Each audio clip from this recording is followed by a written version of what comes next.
Another harvest host here, just outside of Austin, Texas, about 30 miles east, is a property here. You're looking at olive trees. This is Dell's Olive Ranch. So we should be able to get a little tour here, hopefully, of the process to produce the olive oils, and probably have the opportunity to purchase some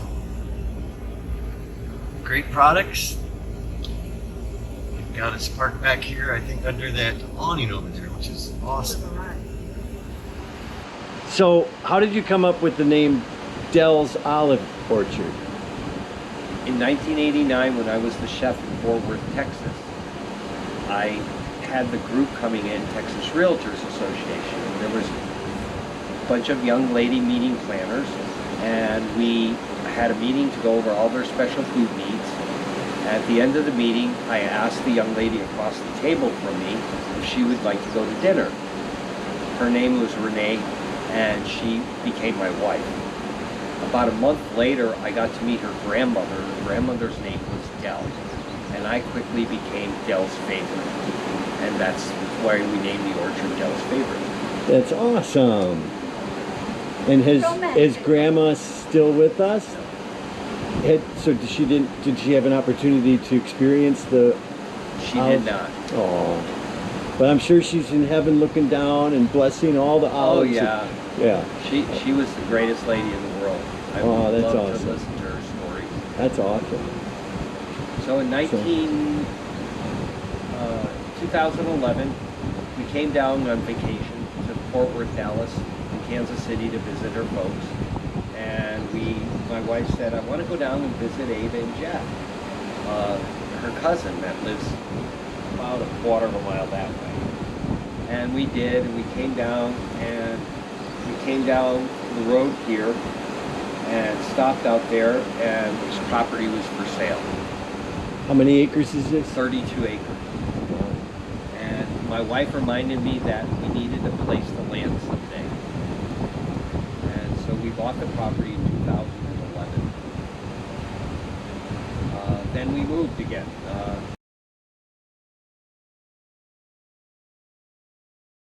Night we finished late Saturday night. Bins are loaded on the trailer, ready to go. They're usually sitting underneath in this barn here on the trailer or in that other barn. We leave Sunday morning, 7 o'clock. We leave to a little town called Howittsville. There's a beautiful lady there, Mary, and her husband. She planted 5,000 Arbequina trees. And then she wanted to press her own, so she went to Italy and bought a state-of-the-art Italian press, had it brought over to the United States, installed in her building. It's phenomenal. What are the odds that she would be that close to your orchard? You know, that's awesome. The press is like 40 feet long. It's huge, and we get in the morning, and Mary comes with her forklift, takes the bins off the truck, dumps the bins into the hopper at the end of the press. This, you can't see the end of it there. But there's a big hopper. The olives go into the hopper. You come out of the hopper on a like a conveyor underneath, and there's fans blowing and vacuums. It sucks all the leaves and fruit out. They drop into a wash tank, they're washed. Then they go through and they go into the crusher. Now everything is temperature controlled on this, so it doesn't so it can be cold press. The crusher, black, green, Arbequina arbusana, pits and all, go into the crusher. It's crushed into a paste. The paste then goes into these two big mixers. Each one of these mixers is a plexiglass top, and each one holds 3/4 of a ton of paste at a time. And they have blades inside, and they're churning and churning. It's called malaxicizing. It helps separate the oil molecules from the paste. The paste then goes, they're in the mixers. It takes about 35 to 40 minutes. At the end of 35, 40 minutes, the press master looks through. He can see the oil separating away. Then the oil goes into the first centrifuge separator. It separates solids, so that way out the door into bins. It's used for fertilizer, cow feed. 2 liquids go this way, water and oil, to the final separator, where by now we are there waiting patiently. We have our cups in our hands and we're waiting for this to happen.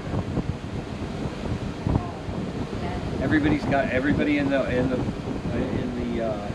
press room has their cups. Everybody tastes. My wife and I taste. Yep. Wow, liquid Texas gold right there, baby. Nice. That's got to be such a high to see, you know, all your labor and all of it come to that one moment where it's like, this is what we did all this for. Oh. You know, and it's boom, that first drop, and you're like, that's all, you know, our hard work and dirt and sweat. And olive oil is like red wine. It has a very fine sediment in it. So the oil comes out of the press and goes into these tanks. mm-hmm. They're called fusties from Italy. The bottom of the tank is here. The tap is about this high up. You'll see one in the kitchen. The oil goes in there. We charge the top of the tank with nitrogen to keep the oxygen from getting to it. Then they have to sit in these tanks for about 35 to 40 days until the sediment settles all the way to the bottom of the tank. Then we tap it off, we put it into a clean fusty, and then charge the top of the tank, and then it's stored that way. The oil, when it has a sediment, is called oliva nouvelle, new oil. A lot of chefs want that because it's like a thing. It's like a sales thing, you know. Oh, I only use oliva nouvelle, but it's a great product. It has a little bit stronger of a taste to it with the sediment in it. At the end of that, we bring it home. We sit it in our kitchen for 35, 40 days. Then we tap it off into a clean fusti, goes onto the counter, and that's where we bottle from. Wow. And how many customers do you We have internet. We have an website. We do have internet sales. We have a lot of repeat people that buy our oil. Okay. Repeat that have come through your snowbirds. Yeah. We didn't start Harvest Host until 2020 when my nephew came here for harvest. He was living in New Hampshire when COVID hit, and he was flying to jobs all over the United States. We couldn't fly anymore because of COVID. So him and his wife sold everything they owned in New Hampshire, bought an RV and a truck, and took to the road. And now he drives all over the United States to different jobs. Wow, so he got you into Harvest Host. We were sitting on the porch in the front one night after, it was probably Friday night or Saturday night, and we were talking. He said, gee, I'm afraid you should get into Harvest Host. People would love to see this. And I said, I don't know, Scotty. He said, oh, it'd be easy for you. And my wife was like, strange people that we don't know anything about coming and staying the night. And my nephew goes, Uncle Frank has dealt with the public for 43 years. I'm sure he can handle this easily. So that's how we got into Harvest. That's cool, yeah. Well, 2000. It's not like they're staying with you and they have their whole home with them and they can't go anywhere quickly or do anything. In 2019, we were living in Houston. 2019, I came up beginning of the year and took over the resort here, Lost Pines. And we sold our house and everything in Houston, and we had an RV sitting in here. okay. This is what we had this for, was visiting on weekends and everything. We had an RV in here. Well, we decided that the RV, moving into the RV, we'd probably kill each other. So we had this building built back there, the big barn back there, and we moved the horses, dogs, and cats into that big building back there. And we rented a cabin down the street. A farmer down the street restored like a log cabin and turned it into a one-bedroom apartment. And so we rented it from them. It's only about a mile from here down the road. So we rented it from them. And then I would go to work every day, and my wife would come here, and she was the general contractor of building the house. So she oversaw building of the house. Oh, I thought that was your house. No, No, okay. 2020, that's my mother-in-law's. Okay, We moved her from Dallas, Arlington to here. okay. But yeah, that's Well, our house. The only thing is I didn't want to paint. Hence the metal and stuff. I like that a lot. That's Metal, cool. stone, wood. Since we were married, before we got married in 1990, I had horses. I had 2 horses. And my wife and I got together, and we moved to Wisconsin, from Texas to See, now Wisconsin. you're missing that. And Texas to Wisconsin. my wife was like really upset when we first moved because it was April. And the day we moved into the house, she was on the porch and she was like, I said, what's the matter, honey? She goes, it's April and it's snowing. What is this? She had not been out of Texas. And Oh, word. Oh, my goodness. so she got a kick out of it. She really got a kick out of it. The first year it was really hard, but after that we just had a ball with all the people in Texas, and Wisconsin became so good friends. We go up there every year just to see That's them. awesome. They come and visit us. Yeah, that's awesome, man. Friendly That's great. Midwesterners. Oh yeah. So This these are is the beautiful. Foosties. Yeah, okay. So how old is this oil then? This is 2020's harvest. Before the freeze? Yes. Honey, you want to be the first to try it? Yes, please. And